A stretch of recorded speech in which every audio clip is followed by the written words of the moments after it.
The young millionaire visited his cleaner's humble home, and what he saw made him weep. "You're nothing but the dirt that cleans the floors we walk on, and that's how you'll stay until the day you die." Ashley Dubois' voice boomed through the marble lobby of Sterling Tower, and the echo bounced off the glass like a slap everyone felt. It was 7:30 inches the morning.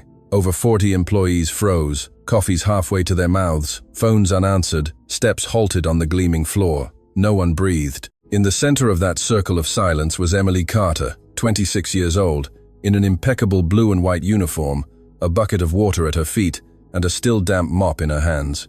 She didn't cry. That was what enraged Ashley most. No matter how much she insulted her, no matter how much she trampled her in front of everyone, that girl with emerald green eyes didn't shed a single tear. She only lowered her gaze, pressed her lips together, and waited for the storm to pass. "Are you listening to me, cleaner?" Ashley approached until she was a breath away from Emily's face. The expensive perfume was almost sickening. "You just stained my Italian shoes. Do you know how much these shoes cost? More than you earn in a year. An entire year of crawling on the floor." "I'm so sorry, Miss Dubois," Emily murmured, her voice so soft it was barely audible. She had just mopped, and the floor was still wet. "I put up the caution sign. It's right there." "You're contradicting me," Ashley shrieked, her face contorting. "You, a penniless cleaner, dare to contradict me?" She raised her hand. The gesture was so swift, so brutal, that several employees gasped. The slap never touched Emily's cheek, but the air cut by the hand grazed her skin, and the girl closed her eyes, bracing for the blow her body had come to know from so many other humiliations in life. Enough. 2 words. Just 2 words. But spoken with an authority that paralyzed the entire lobby more than any scream. Liam Sterling descended the main marble staircase, dressed in a designer black suit that seemed tailored by a god's hands, his hair slicked back, his dark eyes fixed on the scene like 2 burning embers. He was 31 years old and the sole heir to the Sterling Holdings empire, real estate, construction, luxury hotels across Canada and internationally. When he entered a room, the air itself changed temperature. Ashley immediately lowered her hand, her furious face transforming into a sweet, feigned smile. "Darling, it's nothing. This employee dirtied my new shoes, the ones you gave me. I was just explaining that she needs to be more careful." Liam didn't look at her. He descended the last steps, his eyes never leaving Emily, who still had her head bowed, her hands barely trembling over the damp mop. "Miss," he said, addressing the cleaner with a formality no one expected. "What is your name?" Emily looked up for the first time, and as her green eyes met Liam's, something happened in the young millionaire's chest that he couldn't explain. It was as if the ground shifted a millimeter beneath his feet. "Emily, sir, Emily Carter," she responded, and her voice, though low, did not tremble. "Emily," he repeated as if savoring the name. "You put up the caution sign?" "Yes, sir. It's right there." She nodded towards the small yellow plastic cone, which was indeed placed 3 meters away, perfectly visible. Liam slowly turned his head towards Ashley. Her smile began to fade. "There's a sign, Ashley." "Liam, please, you're not going to defend a cleaner in front of..." "There's a sign." Liam's voice hardened like steel. She did her job correctly. "You walked on a wet floor, ignoring a caution sign that was visible to everyone, and then you humiliated her in front of 40 people from my company." The lobby's silence became so thick it could be cut with a knife. Ashley opened her mouth, closed it, then opened it again. "Seriously, are you going to do this to me over a cleaner?" Her voice cracked in a mix of disbelief and rage. "Do you know who you're marrying? I'm Ashley Dubois. My family owns half the financial district." "I know perfectly well," Liam replied coldly, "and precisely because of that, I expected more from you." He turned towards the employees, who pretended not to listen while hearing every word. "Return to your duties. Nothing happened here that deserves your attention." The people dispersed like a flock of startled birds. Ashley, her cheeks red with humiliation, grabbed her designer handbag and stormed towards the revolving door, not without first giving Emily a look loaded with pure venom, a look that said without words, "This isn't over." Emily remained alone in the center of the lobby, the bucket at her feet, her heart pounding in her chest. She quickly gathered her things, stooping, wishing she could become invisible. "No need to rush," Liam said, approaching. "Take your time." "Thank you, sir, but I have to finish this floor and then go up to the 8th to clean the offices before 9, and then..." She stopped. She had said too much. She lowered her gaze again. "Do you work 2 shifts?" Liam asked, frowning. Just covering some extra hours, sir. It's nothing." She forced a smile that didn't reach her eyes.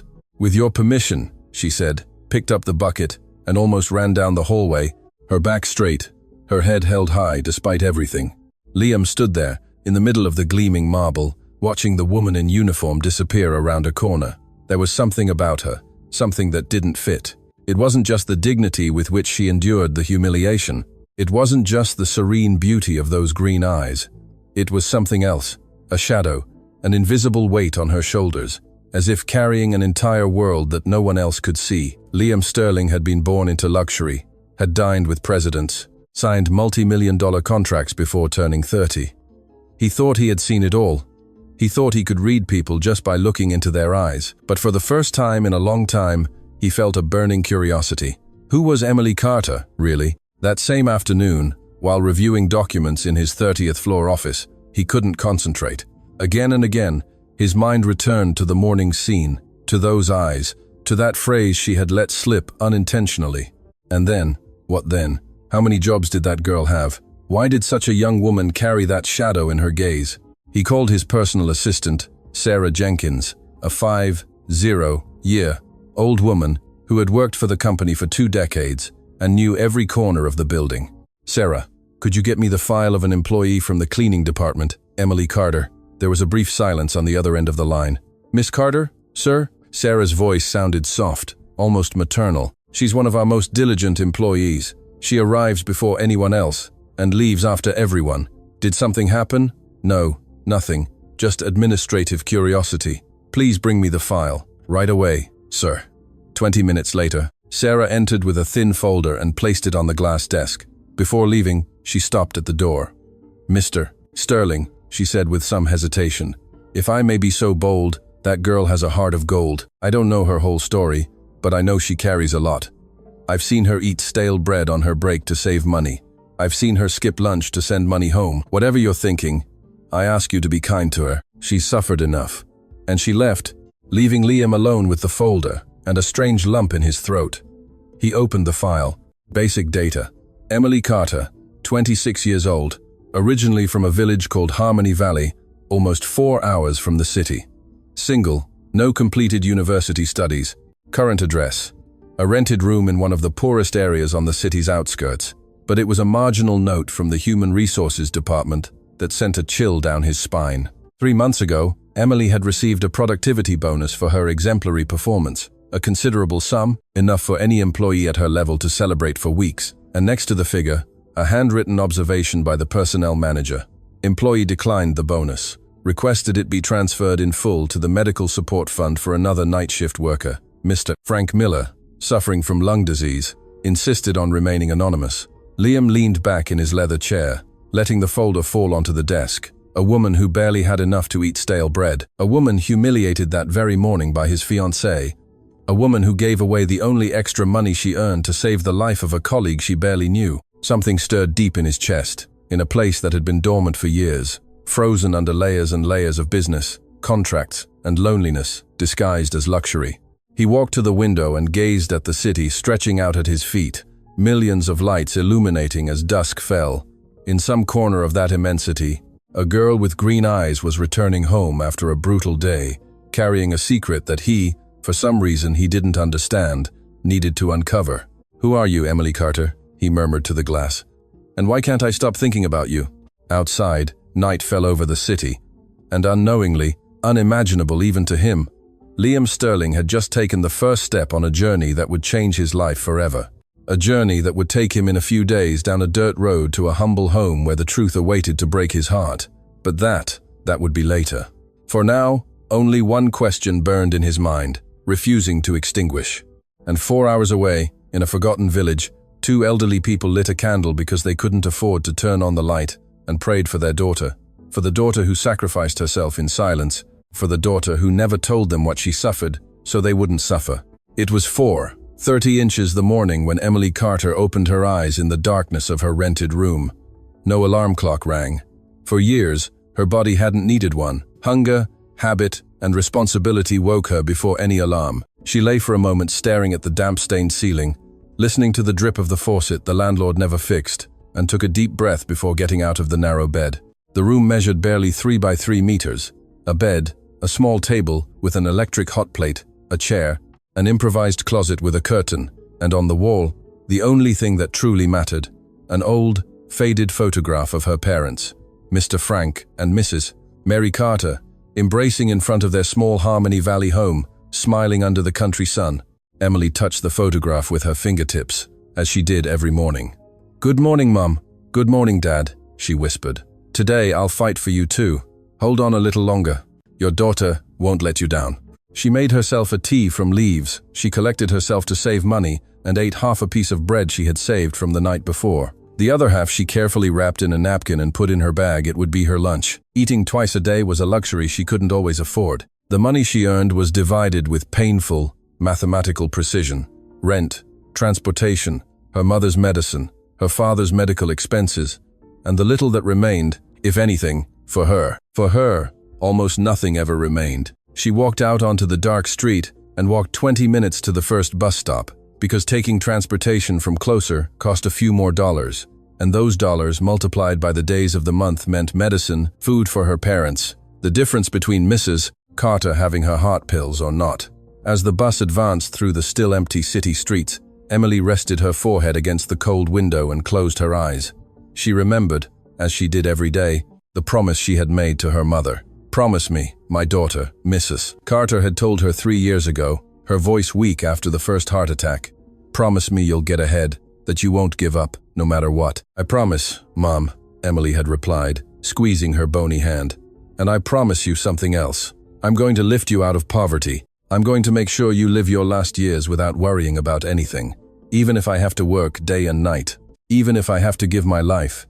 3 years later, she was still fulfilling that promise, with every drop of her sweat. She arrived at Sterling Tower at 6 inches the morning, an hour before any other cleaning employee. She put on her blue and white uniform, tied back her hair, and began the endless routine. The first floor washrooms, the marble lobby, the third floor boardrooms, the 8th floor offices.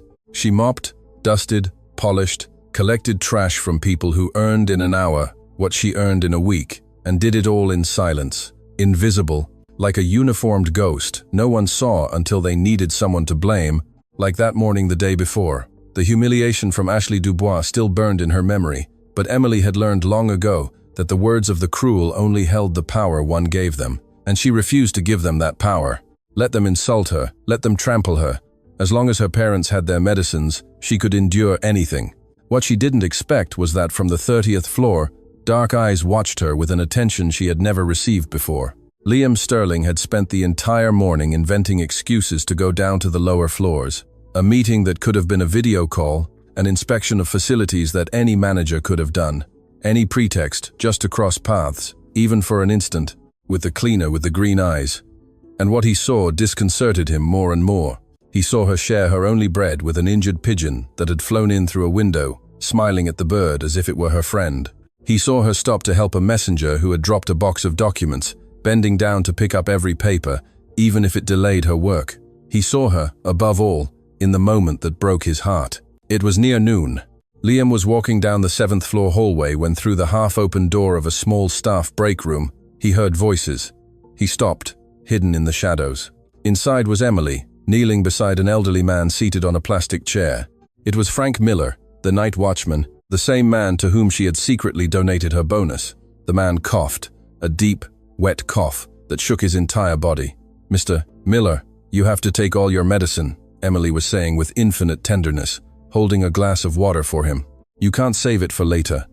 The doctor said every 8 hours without fail." "But they cost so much, my dear," the old man replied hoarsely. "And you've already done too much for me. I don't even know how that money appeared in the fund, but I know it was you. Only you have such a heart. It wasn't me at all, Mr. Miller." Emily lowered her gaze. "You just focus on getting well. You have grandchildren waiting for you. They need you strong."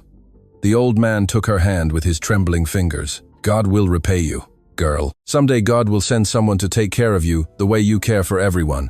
I feel it here in my chest." Emily smiled sadly.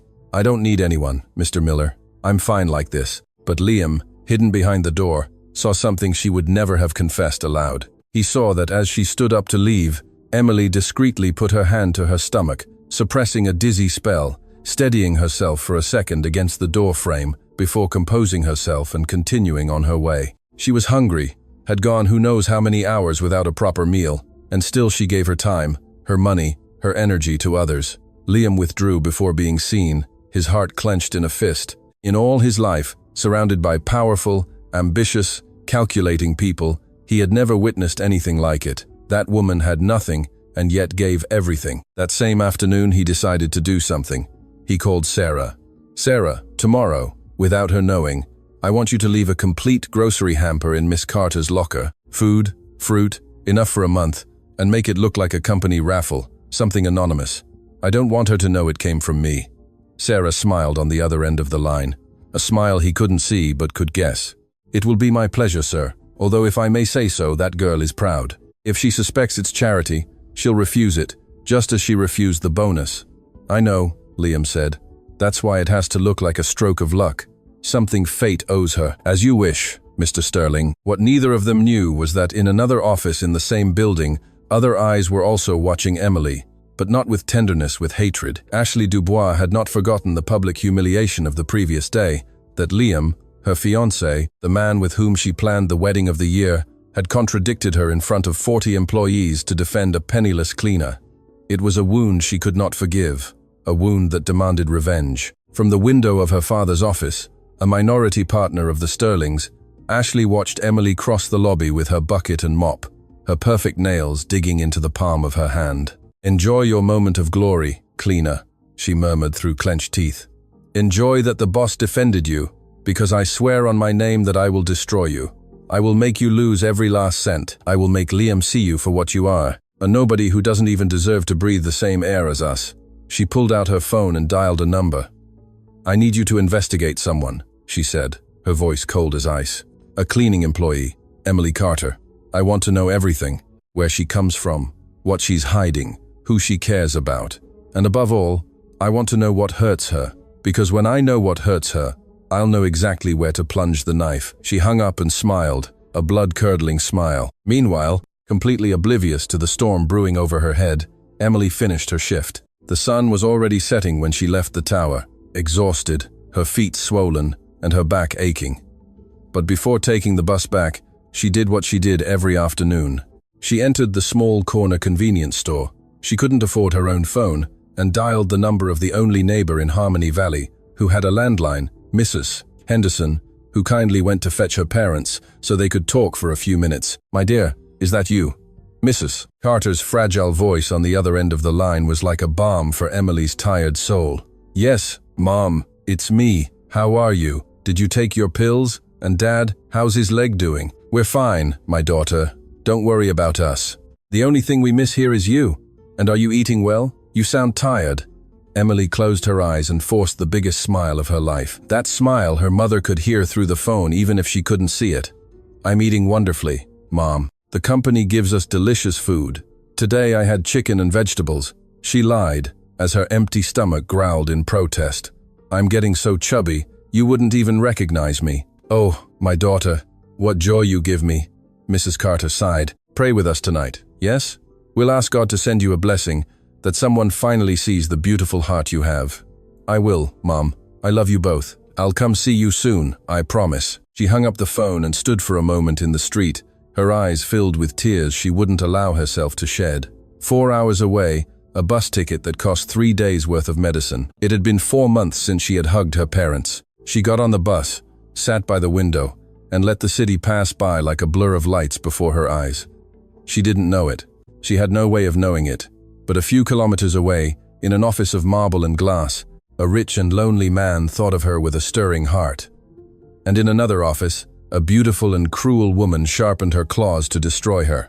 Emily Carter's fate was about to change forever, and it would all begin with a journey. A journey that a young millionaire would make in a few days down a dirt road to a humble home, to a truth that would make him weep. The grocery hamper appeared in Emily's locker on a Tuesday morning with a printed note that read, "Congratulations. You have been selected in the Sterling Holdings monthly employee wellness draw." Emily stared at the box packed with rice, beans, oil, cans, fruit, powdered milk, and even a bag of candies, not daring to touch it. For a moment, she thought it was a mistake, that it belonged to someone else. But her name was clearly written on the label. Her hands trembled. It had been months since she had seen so much food together, let alone so much that was hers. She covered her mouth with her hand, and for the first time in a long time, she let out a tear, not of sadness, but of relief. That night, she could send her parents part of that blessing. That week, perhaps she wouldn't have to choose between eating herself or buying her mother's pills. "Thank you, dear God," she whispered, hugging the box to her chest. "Thank you." From the security monitor in his office, Liam Sterling watched her in silence. And when he saw that tear, that hug given to a simple box of food as if it were the greatest treasure in the world, he felt something break inside him. He, who gave away $50,000 watches without blinking, who changed cars every year, who dined on dishes whose price he never looked at, had just understood that the purest happiness he had ever seen in his life fit into a box of rice and beans. He turned off the monitor. He couldn't keep looking. It hurt. And at the same time, he couldn't stop thinking about her. That afternoon, Sarah entered his office with more information. Liam had asked for it, unable to contain his curiosity. "Sir, I found out what you asked about Miss Carter." Sarah sat across from the desk, her face serious, and I must confess, it broke my heart. "Tell me everything, Sarah, please." "She's from a very poor village, Harmony Valley, 4 hours from here. Her parents are elderly and ill. Her mother has a heart condition. Her father has a leg that never properly healed after a farming accident. Emily is an only child. 3 years ago, she came to the city alone to support them. Everything she earns, she sends home: medicine, food, the little they can have. She lives in a tiny rented room in the worst area. She barely eats, doesn't buy anything for herself, doesn't go anywhere. Her entire life is working and sending money back to her village." Liam listened, his jaw clenched. "And why the tower? Why cleaning floors?" "Because she doesn't have a complete education, sir. She had to leave school to care for her mother when she fell ill. Here, they gave her work without asking for papers she didn't have. And even though we pay her little, she has never missed a day, never been late. She's the first to arrive and the last to leave." Sarah paused. "Is there anything else, sir?" "Something one of the security guards told me." "What?" "That a few months ago, Emily received a call. Her mother had suffered a serious relapse and needed an urgent operation. It cost a lot of money she didn't have. That night, the guard found her crying on the service stairs, alone, in the dark. But the next day, she arrived as if nothing had happened, with her usual smile. It turns out she took out a loan with a loan shark, who charges criminal interest. She's still paying it off. That's why she works extra hours. That's why she doesn't eat. She's drowning in debt to save her mother's life." Silence fell heavy on the office. Liam stood and walked to the window. He rested his forehead against the cold glass. Below, the city roared indifferently, millions of people chasing money, power, things. And among them all, a girl with green eyes who only ran to save those she loved. "Sarah," he said without turning around, "why do I feel like I've known this woman for 1,000 years when I've only spoken to her once?" Sarah smiled sweetly. "Because the soul recognizes truth, sir. In a world full of masks, you encountered an authentic person, and that's not easily forgotten." Liam was silent for a long time. Then he made a decision that surprised even himself. "Tomorrow is Saturday. She doesn't work, right?" "No, sir. Saturdays are her days off. Sarah, cancel all my weekend appointments, and don't tell anyone." "Anyone, understood. May I ask what you're going to do, sir?" Liam turned to her, and for the first time in years, there was something in his eyes that Sarah had never seen. Determination mixed with an unknown tenderness. "I'm going to do something I never imagined I would. I'm going to follow a cleaner to her village. I need to understand, Sarah. I need to see with my own eyes who Emily Carter truly is. Call it madness, call it what you will, but I won't be able to sleep until I know." Sarah looked at him for a long moment, then nodded with a smile that hid hope. "Be careful, sir. Sometimes, when you go searching for someone else's truth, you end up finding your own." Saturday dawned gray. Emily, as she did every 2 weeks when she managed to save enough, had decided to travel to Harmony Valley to see her parents. She carried a backpack, with part of the miraculous grocery hamper, medicines she had bought with her meager savings, and a heart full of longing to hug her mother. She left her room at 5 inches the morning, walked to the bus terminal, and boarded the cheapest bus, the one that stopped in every village, and took almost 5 hours instead of 4. She settled next to the window, hugging her backpack, and fell asleep almost immediately, overcome by weeks of accumulated exhaustion. What she didn't notice, because she never would have imagined it, was the black luxury car that started up behind the bus, maintaining a discreet distance. Liam drove himself, without a chauffeur, without bodyguards, dressed in simpler clothes than usual, though by his standards, still elegant. He followed the rickety bus down the highway, feeling like the most absurd man in the world. A multi-millionaire chasing a third-rate bus down a rural road. If his partners saw him, they'd think he'd lost his mind, and perhaps he had. As they advanced, the landscape changed. Skyscrapers were left behind, then suburbs, then factories, then the last outskirts. The road became narrower, the houses humbler, the green more intense and dusty at the same time. Liam, who knew Europe, Asia, and half the world, discovered with astonishment a country that lived just a few hours from his glass tower, a country he had never truly looked at. They passed fields of dry corn, villages where children played barefoot in the dirt, women washing clothes in community laundries, sun-baked men carrying firewood. A raw, harsh reality, but full of a dignity that tightened Liam's chest. These were the people who cleaned his offices, who built his buildings, who served in his hotels, people invisible to the world he had been born into. The bus stopped in several villages. Liam waited in the distance, pretending to check his engine or his cell phone each time the bus stopped. 5 hours, 5 long hours that gave him time to think about his own empty life, about his fiancée, who humiliated the weak, about his father, who had only taught him to multiply money, but never to feel, about the immense loneliness he carried behind all his luxuries. Finally, past noon, the bus rattled into a small, dusty village with a colonial church in the center and adobe and tin houses scattered on the hills. A rusty, crooked sign announced Harmony Valley. Emily got off the bus, stretched her stiff body, and breathed in the country air with a smile that Liam, hidden in his car in the distance, had never seen her wear in the tower. It was a different smile, the smile of someone who finally arrives home. The girl began to walk down a dirt path that led away from the village center, up a hill, moving away from the few houses, venturing towards where the path became increasingly solitary and poor. Liam parked his car at a safe distance and followed her on foot, keeping his distance, hiding behind dry trees and stone fences.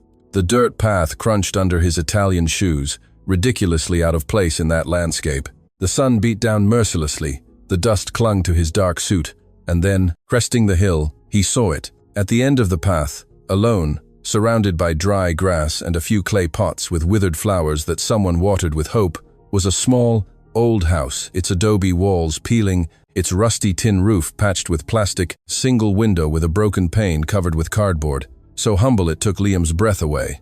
Emily quickened her pace, almost running the last few meters. "Mom! Dad! I'm here!" she shouted with a joy that broke his heart. The wooden door opened with a creak, and 2 elderly people appeared in the doorway. Mr. Frank Carter, stooped, leaning on a branch-made cane, his leg never having healed. Mrs. Mary Carter, very thin, fragile as a bird, with a faded shawl over her shoulders and a face lined with wrinkles, but illuminated by the purest smile in the world upon seeing her daughter. "My daughter, my child." Mrs. Carter opened her trembling arms. Emily rushed to hug them both, burying her face in her mother's chest. And from a distance, hidden behind a dry tree, Liam Sterling saw how the strong, unyielding girl who endured humiliations without crying finally allowed herself to be small, to be a daughter, to be loved. And he saw something else, something that sent a chill down his spine and tightened his soul. Through the wide-open door of the small house, he could glimpse the interior, an old wooden table, and on it, all that family had to eat that day, half a loaf of bread, a few potatoes, and 2 empty plates waiting to be filled with something that wasn't there. Liam brought his hand to his mouth. The man who had everything had just peered into the world of the woman who had nothing, and he was not prepared for what his eyes were about to witness. Liam Sterling remained hidden behind the dry tree for several minutes, unable to move, unable to tear his gaze away from that scene that was rewriting his soul. Inside the small house, with the door open wide due to the heat, Emily took the treasures she had brought from her backpack: the rice, the beans, the cans, the fruit from the miraculous grocery hamper, and the medicines she had bought with her last savings. She placed them on the old table, one by one, and her parents' eyes widened in astonishment, as if witnessing a miracle. "My daughter, where did you get all this?" Mrs. Carter asked, her voice cracking, touching a red apple as if it were gold. "It's too much. You must have spent all your money again. And what will you eat, my child?" "Don't worry about me, Mom," Emily replied with her usual smile, one that hid so much. "I won a prize at work, a huge hamper. There's enough food for you and for me. For once, We're going to eat like kings. Mr. Carter, seated at the table with his legs stretched out, picked up one of the medicine boxes and looked at it with tear-filled eyes. They were his wife's heart pills, the ones they hadn't been able to buy for days. Daughter, the old man said hoarsely, your mother has been rationing her pills for a week, taking half so they'd last. We didn't want to worry you. Emily froze. Her smile vanished. She turned to her mother. Half a pill? Mom, you've been taking half a pill? Her voice broke. The doctor said a whole one twice a day. It's your heart. Mom, that's not something to gamble with. But there was no money, my child, Mrs. Carter murmured, lowering her gaze in shame, and I didn't want to ask you for more. You already do too much for us, working so hard there, so far away, so alone. And then it happened. The girl who never cried in front of the cruel, who endured humiliations with her head held high, who bore hunger with a smile, broke down inside, but she didn't let her parents see. She turned away on the pretext of tidying things, and as she did, 2 silent tears rolled down her cheeks and fell onto the wooden table. Outside, Liam saw it all. He saw Emily's shoulders tremble in silence. He saw the titanic effort of that woman not to collapse in front of her parents. He saw the purest, most sacrificial, most immense love he had witnessed in his entire life. And the man who had everything, the millionaire who never cried, felt something break in his chest.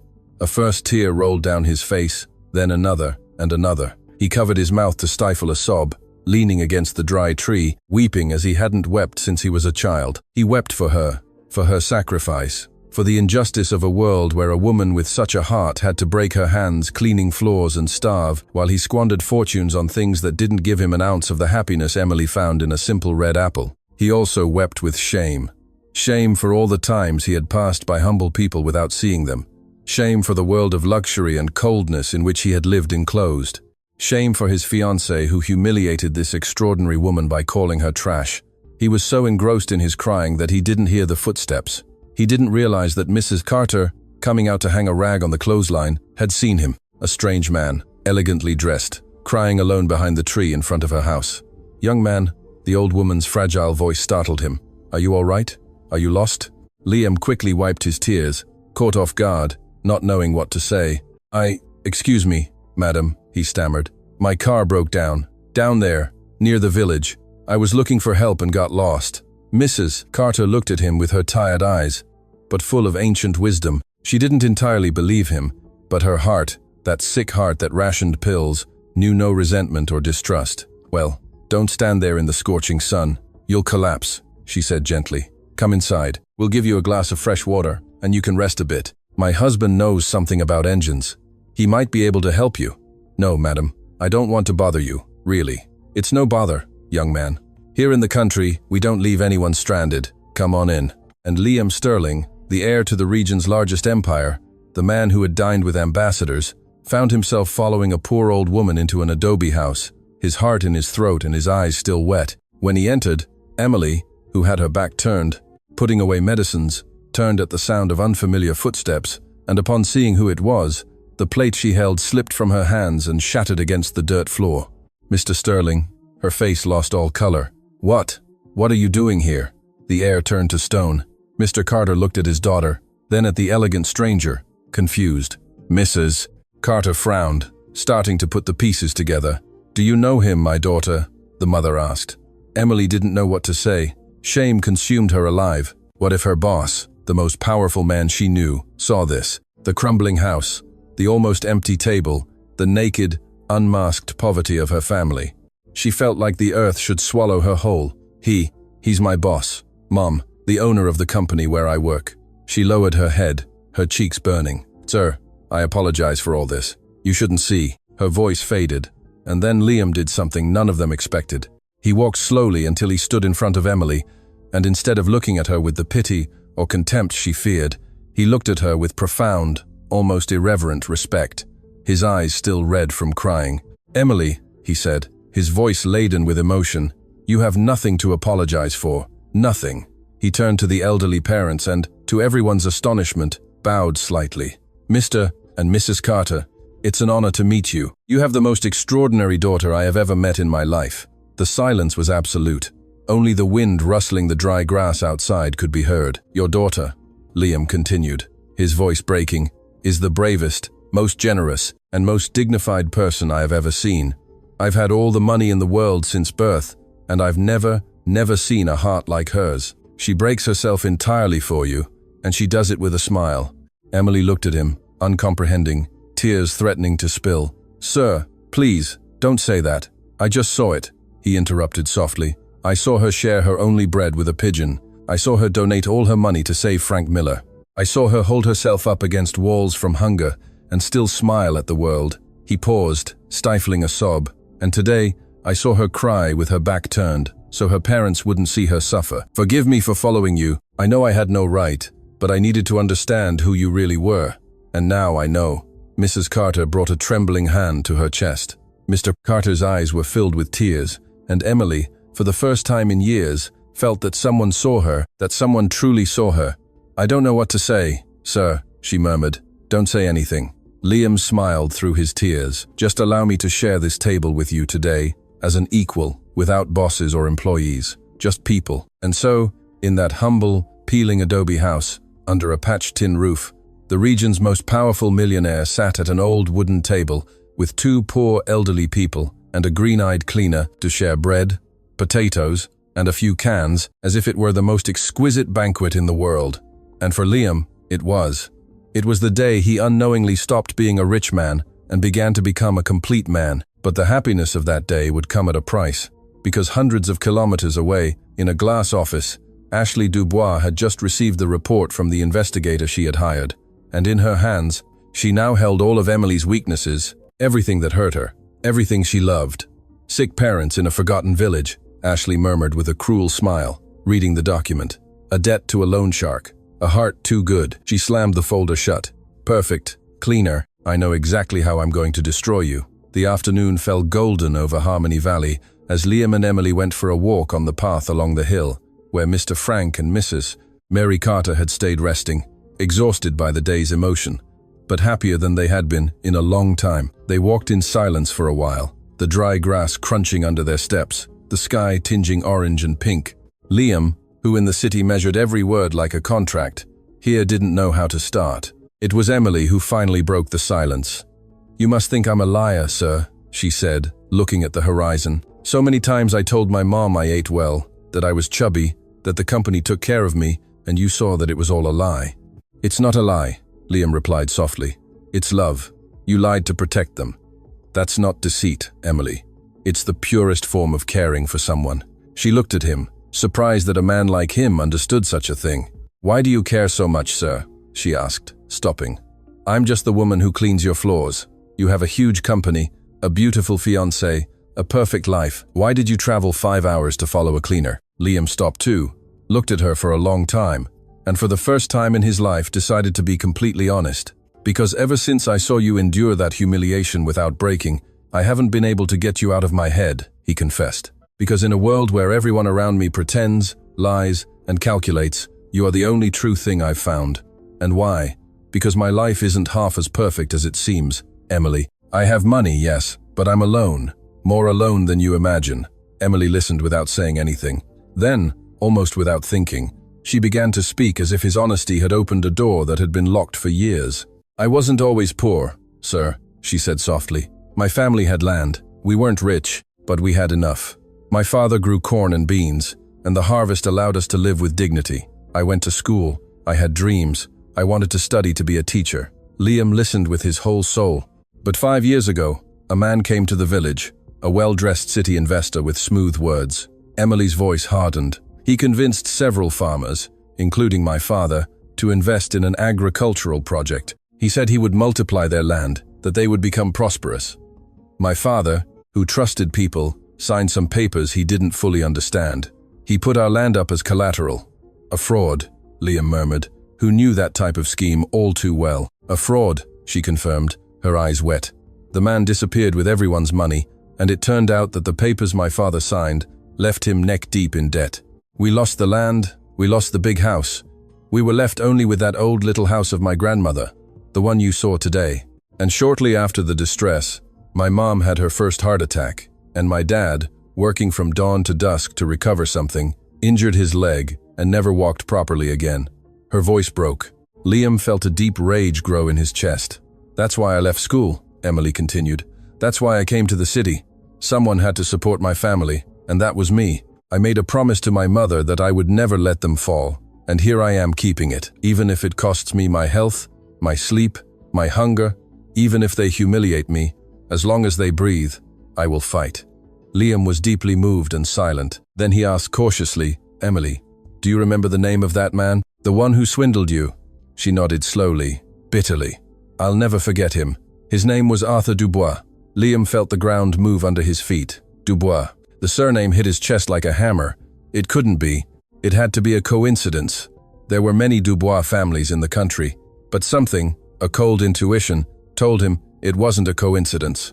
Are you sure of the surname?" he asked, trying not to show his shock. "Completely. Arthur Dubois, an elegant man from the city, in his 50s. He had a daughter. I remember because he once mentioned her proudly.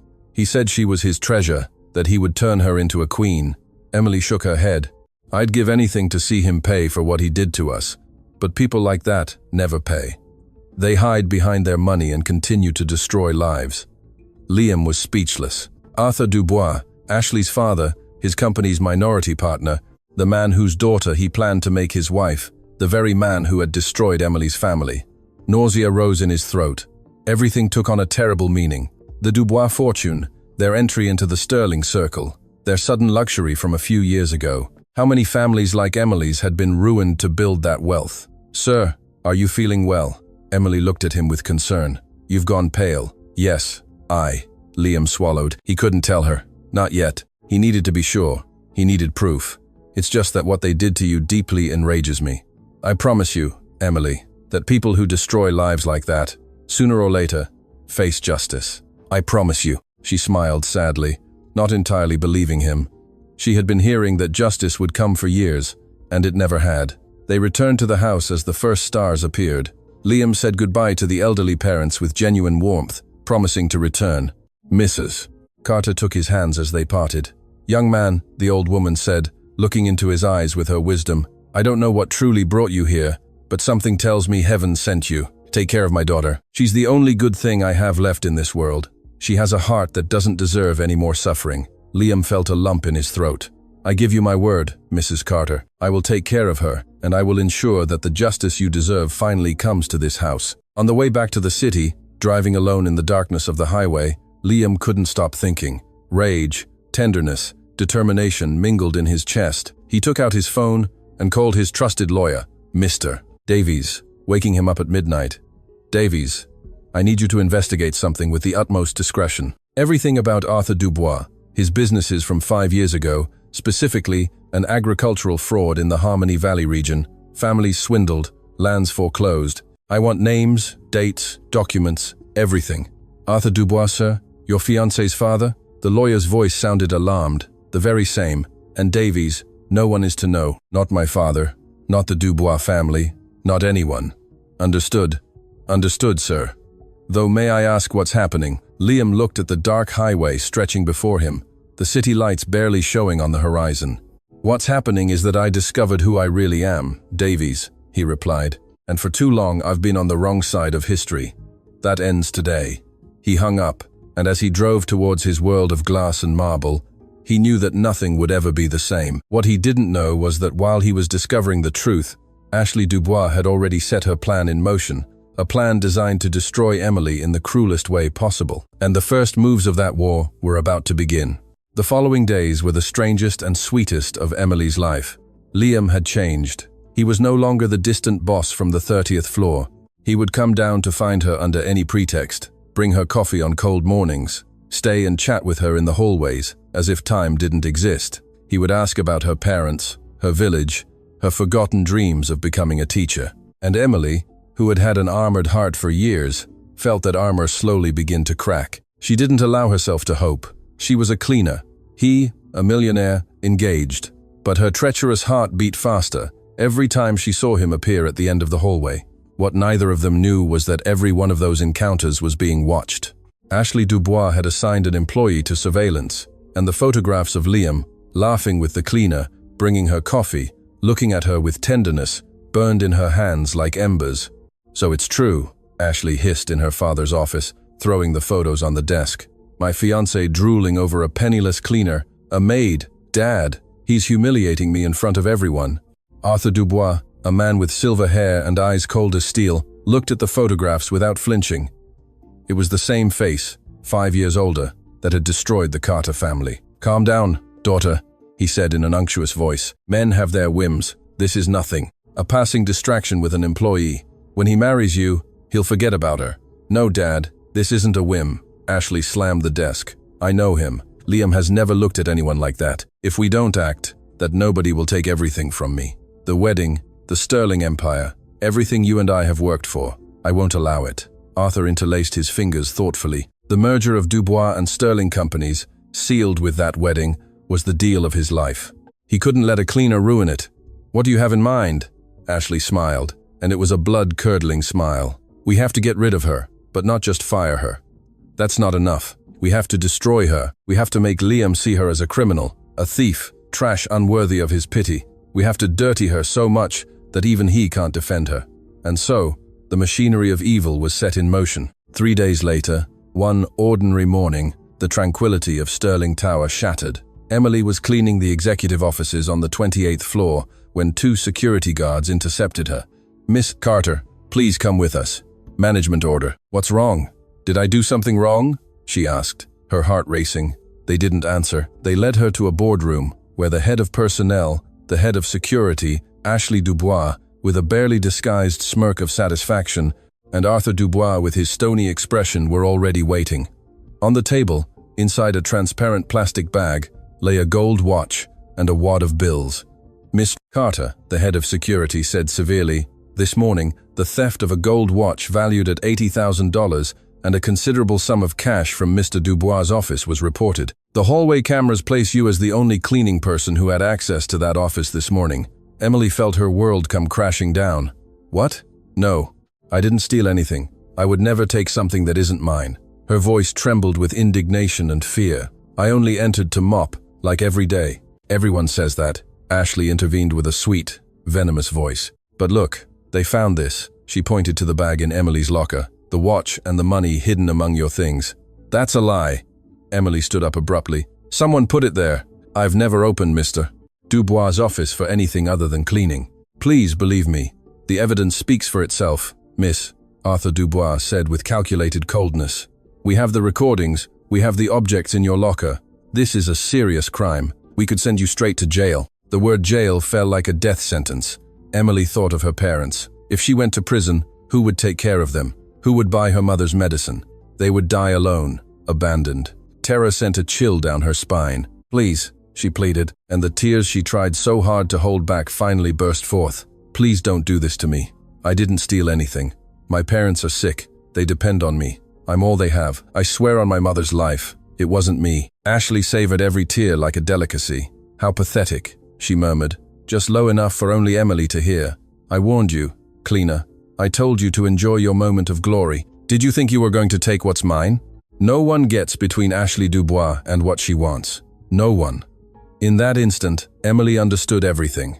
She understood who had orchestrated that infamy and why, but understanding it did her no good. She had no proof, no power, no voice. She was just a poor cleaner against the Dubois name. "To avoid scandal and out of consideration for your circumstances," Arthur said with a feigned magnanimity that sickened her, "we will not press criminal charges, but you are dismissed immediately, without severance, and with this on your record. Let it serve as a lesson. Guards, escort her out. Have her turn in her uniform." And so, under Ashley's triumphant gaze, Emily was led through the hallways of Sterling Tower like a criminal, past dozens of colleagues who whispered, pointed, and believed the lies. The same girl who had donated her bonus to save Frank Miller. The same one who shared her bread with pigeons. Humiliated again, destroyed, forever marked as a thief. They took her uniform, returned her old backpack, and pushed her out into the street under the rain that had begun to fall, as if the sky itself wept for the injustice. Emily walked aimlessly through the downpour, drenched, trembling, her soul shattered. For the first time in years, she felt herself completely break down, that she couldn't take it anymore. The debt to the loan shark, her sick parents now jobless, branded as a criminal, with no possibility of finding employment anywhere with that stain on her name. She took refuge under the awning of a closed store, and there, alone, drenched, she finally allowed herself to collapse. She cried, as she had never cried before. She cried for her mother, who rationed pills, for her father, who no longer walked, for her broken dreams of being a teacher, for the injustice of a world where the powerful trampled the humble without consequence. Why, dear God, she sobbed to the gray sky. What did I do to deserve this? I only wanted to take care of my family. I only wanted to be good. Why are you punishing me like this? And while Emily hit rock bottom in the rain in the darkest depths of her despair, she didn't know that fate was already moving its pieces, because Liam Sterling had just returned from a business trip, and upon arriving at the tower and learning that his Emily had been accused of theft and thrown into the street like a dog, he felt a fury he had never experienced in his life. "What did you do? What?" he roared in the lobby with a voice that made the glass tremble. "Who gave that order? Who?" Sarah, her eyes full of tears, ran to him. "Sir, it was a trap, I know it. We all know it. That girl would never steal. It was the Dubois family, sir. Miss Ashley and her father destroyed her and threw her out in the rain." Liam's eyes burned with a cold, deadly fire. And at that very instant, his phone rang. It was Mr. Davies. "Mr. Sterling," the lawyer said in a tense voice, "I have everything you asked for about Arthur Dubois, and believe me, it's much worse than we imagined. I have proof of the fraud, I have the names of the ruined families, and I have something else, sir, something that will change everything." Liam clenched the phone until his knuckles turned white. "Tell me, where are you, Davies? I'm on my way right now. It's time for the Dubois family to pay for everything, to the last cent, to the last tear." Outside, the rain poured, but the real storm was just beginning. Liam found Emily 2 hours later, thanks to Sarah, who remembered the area where she rented her room. He found her in front of the rundown building, soaked to the bone, trembling from cold and tears, sitting on the front step, clutching her backpack to her chest. "Emily." Liam got out of the car in the rain, not caring about his expensive suit clinging to his body, and ran towards her. "My God, you're freezing. Come with me." She looked up, her eyes swollen and red. "Sir, please go away," she murmured, her voice broken. "I've caused enough trouble. If they see you with me, they'll involve you. They say I'm a thief. You'd better stay away from me. Listen to me closely." Liam knelt in front of her in the dirty street water, taking her frozen hands in his. "I know you didn't steal anything. I know it with every fiber of my being. This was a trap set by Ashley and her father, and I swear to you, Emily, I swear on my life that I will clear your name, and they will pay for everything they did to you. But now I need you to trust me. Please." Emily looked into his eyes, and in that gaze, drenched in rain and tears, she found something she hadn't felt in years. Someone who defended her, someone who believed in her without asking for proof. She nodded, trembling, and let him lead her to the car. Liam took her to a clean, safe hotel, ordered dry clothes and hot food, and made sure she rested. He didn't touch her, didn't demand anything, he just took care of her. Before leaving, he took her hand.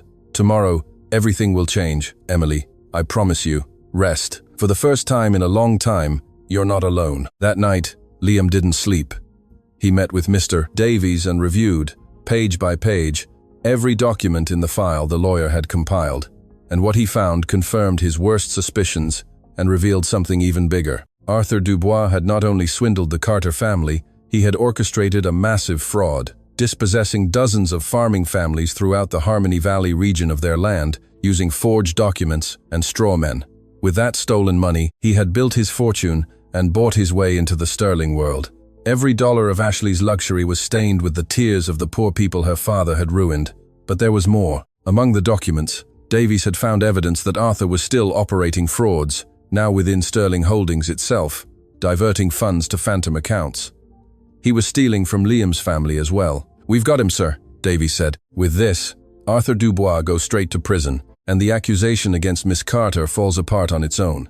I have the complete recording from the hallway camera, the real one, not the edited version they showed. It clearly shows a security guard paid by Ashley entering Emily's locker and planting the watch and money. Everything was recorded. Liam closed the folder. His eyes burned with icy determination. "Call everyone for tomorrow at noon, for the board meeting. My father, the Dubois family, the entire company if necessary, and bring Emily. It's time for the truth to come to light in front of everyone." The next midday, the grand boardroom of Sterling Tower was packed. The board of directors, the executives, Liam's father, Mr. Jonathan Sterling, a stern man of 70, and, of course, Arthur, and Ashley Dubois, who smiled confidently, believing they would witness the signing of the engagement agreement that would seal the merger. Liam entered with a firm stride, and by his side, to everyone's astonishment, walked Emily Carter, dressed simply, but with her head held high, no longer a humiliated cleaner, but a woman regaining her dignity. "What does this mean?" Ashley exclaimed, paling. "Why is that thief here? We fired her yesterday." "Sit down, Ashley," Liam said with terrifying calm, "and listen carefully, because today in this room, all the lies will fall." Mr. Jonathan Sterling frowned. "Liam, what's going on? This is very irregular." "Father, what's happening is that for years we allowed a criminal to sit at our table." Liam turned on the boardroom screen. "Ladies and gentlemen, I present to you the real security recording from the day Miss Carter was accused of theft." The video played, and to the horror of the entire room, it clearly showed a security guard opening Emily's locker and placing the gold watch and the wad of bills inside. The date and time marked on the screen left no room for doubt. "That's manipulated," Ashley shouted, jumping up. "It's a manipulated fake," Liam smiled coldly. "The guard shown there already confessed this morning before a notary. He stated that you, Ashley Dubois, paid him $50,000 to incriminate an innocent woman. I have his signed statement. I have the bank transfer you made to him. All of it." A murmur of scandal swept through the room. Ashley collapsed into her chair, white as a sheet. "But that, ladies and gentlemen, is just the beginning," Liam continued, changing the image on the screen. "Because the true criminals in this story are not a poor cleaner. They are the Dubois family." Arthur Dubois stood up, trying to regain control. "This is defamation. I will not allow you to tarnish my family's name. Liam, your father and I are partners." "Sit down, Mr. Dubois," Liam said in a voice of steel. "Or the police, who are already on their way, will seat you." Arthur froze. "5 years ago," Liam continued, addressing the entire room, "this man came to a village called Harmony Valley. With smooth words and forged documents, he swindled dozens of farming families, dispossessing them of their land, their homes, their future. He ruined them all. One of those families was the Carter family. He looked at Emily. Emily's father lost everything. Her mother fell ill with heart trouble from the distress. And this woman whom you called a thief and threw out into the street in the rain, had to quit her studies and come clean floors to save her parents from starving to death. And you know who destroyed her life?" He pointed to Arthur. "He did. Arthur Dubois, the same man who yesterday accused her of theft." Emily, listening with tear-filled eyes, looked at Arthur Dubois and finally fully recognized him. The man who had ruined her family, the monster of her nightmares, sitting there, finally exposed. "You," Emily whispered, standing up. "You were the one who took everything from us, who made my mother sick, who stole my father's smile, and you didn't even recognize me when you humiliated me. To you, we weren't people. We were just a number on your list of victims." Arthur Dubois couldn't meet her gaze. "And that's not all, Father," Liam said, turning to Mr. Jonathan Sterling. "I have proof that Arthur has been diverting funds from our company to phantom accounts for 2 years. He's been stealing from us too. Here are the documents." Mr. Jonathan Sterling took the papers with hands trembling with rage, reviewed them, and his stern face transformed into a mask of fury. "You bastard," the elder Sterling growled. "I trusted you. I opened the doors of my home, my company, and you betrayed us. Guards, no one leaves this room." At that moment, the doors opened, and several police officers entered along with Mr. Davies. Arthur Dubois, the commanding officer, said, "You are under arrest for fraud, forgery of documents, diversion of funds, and bribery." "Ashley Dubois, you are under arrest for bribery and defamation." "No, let me go. You don't know who I am," Hugo shouted as he was handcuffed. Ashley, distraught, turned to Liam, her face contorted. "Liam, please, we were going to get married.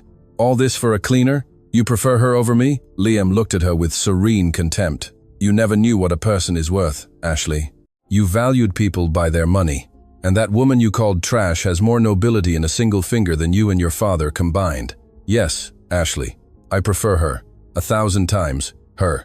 Now pay for what you did." As the Dubois family was escorted out in handcuffs amidst the murmurs of the entire company, Emily stood trembling, unable to believe that after 5 years of injustice, the truth had finally triumphed. Liam approached her, and in front of the entire board of directors, in front of his father, in front of everyone, he took her hand. "It's over, Emily," he said gently. "Your name is clear. Your family will have justice, and no one will ever humiliate you again." Emily's tears this time were of liberation. 5 years of pain finally began to dissolve. But the story was not yet over, because the most important part was missing, the beginning of a new life. The months that followed transformed Emily Carter's life, like a miracle she never dared to dream of. Arthur Dubois was sentenced to 15 years in prison for all his crimes. Justice, which Emily believed would never come, finally knocked on her door, and it didn't come alone. Thanks to the evidence gathered by Mr. Davies, a judge ordered the restitution of stolen assets to all the defrauded families of Harmony Valley. The lands returned to their owners, as did the homes, and the Carter family recovered after 5 years what the fraud had snatched from them. Ashley, for her part, received a lesser sentence, but enough to teach her that not all the money in the world would put her above the law. She was released from prison sometime later, alone, without fortune, without a name to back her, finally discovering what it felt like to be a nobody. The wheel of life had turned, but Liam was not content with legal justice. He wanted to go further. The first thing he did was take Mr. Frank and Mrs. Mary Carter to the best doctors in the city. Mrs. Carter's heart was treated by specialists. She received the operation they couldn't afford years ago, and which had forced her to ration pills. Mr. Carter's leg was operated on by an expert surgeon, and although he would never run again, he walked with dignity, without the branch cane, supported by a fine wooden cane Liam gave him. "Young man," Mr. Carter said with tears in his eyes, "the day you took your first steps without pain, you gave us back more than health. You gave us back hope. May God bless you 1,000 times." Emily, for her part, recovered her dream. Liam made sure she could finish her studies. She returned to the classrooms, now as an adult woman, and at night she studied to finally become the teacher she always wanted to be. Liam never gave her money as charity. He gave her opportunities, and she, with her usual effort, turned them into achievements. But among all that rebirth, something grew in silence, day by day, glance by glance, something that neither Emily nor Liam dared to name, but which burned in both their chests. It was a Sunday afternoon in Harmony Valley when it finally happened. They had gone to visit Emily's parents. The sun fell golden over the fields, now green again, planted once more with corn. Liam and Emily walked along the same path where months ago she had told him her story, but now everything was different. Now they walked as two people who had found each other against all odds. "Emily," Liam said, stopping, "I have to confess something to you, something I've kept silent for months out of fear." "Fear?" she smiled. "The great Liam Sterling afraid?" "Terrified," he admitted, laughing nervously, "because never in my life have I felt what I feel for you. I had everything, Emily, money, luxury, power, and I was empty until I met you. You, who had nothing, taught me what truly matters. You taught me to be human, to feel, to love." He took her hands. "And I love you. I love you with all that I am, not as a boss, not out of pity. I love you as a man, as the man you taught me to be." Emily felt her heart overflow. Tears, this time of pure happiness, rolled down her cheeks. "Liam," her voice broke, "I'm just a village girl. I used to clean your floors. How could a woman like me be by the side of a man like you?" "No, Emily." Liam gently dried her tears. "It's the other way around. How could a man like me deserve a woman like you? You are the true wealth. You are the treasure I was searching for all my life without knowing it. And if you allow me, I want to spend the rest of my days trying to be worthy of your heart." And then, in front of the golden field, in front of the humble little house that had seen him weep months before, Liam Sterling knelt. He took out a simple ring, not the most expensive, but the one he knew she would love, with a small emerald, the exact color of her eyes. "Emily Carter, will you marry me?" Emily covered her mouth with trembling hands, and from the doorway of the little house, Mr. Frank and Mrs. Mary Carter, who had come out to watch, embraced with tears in their eyes. "Yes," Emily whispered, and then she shouted it to the sky, laughing and crying at the same time. "Yes, Liam, yes, I will." He lifted her into his arms and spun her under the country sun, while the elderly parents applauded, and the wind rustled the corn as if the entire earth were celebrating. The wedding was held months later, but not in a luxurious city hall or a five-star hotel. It was celebrated there in Harmony Valley, in front of the humble adobe house, which had now been lovingly restored but retained its essence, because Emily didn't want to forget where she came from. The entire village was invited. The families Arthur Dubois had ruined, and who had now recovered their land, came with flowers, with music, with food. Frank Miller, the night watchman whom Emily saved with her donated bonus, now recovered from his lung disease, cried with joy at seeing her dressed as a bride. Sarah Jenkins, the loyal assistant, was the maid of honor, and even Mr. Jonathan Sterling, Liam's stern father, attended. And seeing that humble girl who had transformed his son into a good man, he hugged her and whispered in her ear, "Welcome to the family, my daughter. Thank you for giving me back my Liam." Emily walked down the improvised aisle under an arch of wildflowers on the arm of her father, Mr. Frank Carter, who now walked tall and proud. Her mother, Mrs. Mary Carter, her heart healthy and strong, wept with happiness in the front row, and Liam, waiting for her at the end of the path with shining eyes, knew that this was the happiest day of his entire existence. "Do you remember the first time you came here?" Emily whispered to him when she reached his side. "Crying behind a tree?" "How could I forget?" he replied, smiling. "It was the day I stopped being rich and started being happy." They married under the open country sky, with the sun setting golden over the cornfields, surrounded not by luxury, but by true love. And when the officiant declared them husband and wife, the entire village erupted in cheers and applause. Time passed, and happiness blossomed in that family like corn in the restored fields. A year later, Emily and Liam's first daughter was born, a green-eyed girl like her mother, whom they named Hope, because that was what that humble cleaner had brought to the lonely millionaire's life. Hope, Mrs. Mary, and Mr. Frank Carter lived many more years, healthy and surrounded by affection, watching their granddaughter grow, telling again and again the story of the young millionaire who one day came up a dirt road and fell in love with their daughter's heart. And Emily, who had come to the city with nothing but a promise and an old backpack, fulfilled all her dreams. She became a teacher at the village school, teaching humble children that origin does not determine destiny, that dignity cannot be bought or sold, and that a good heart, no matter how much it is trampled, always ends up winning.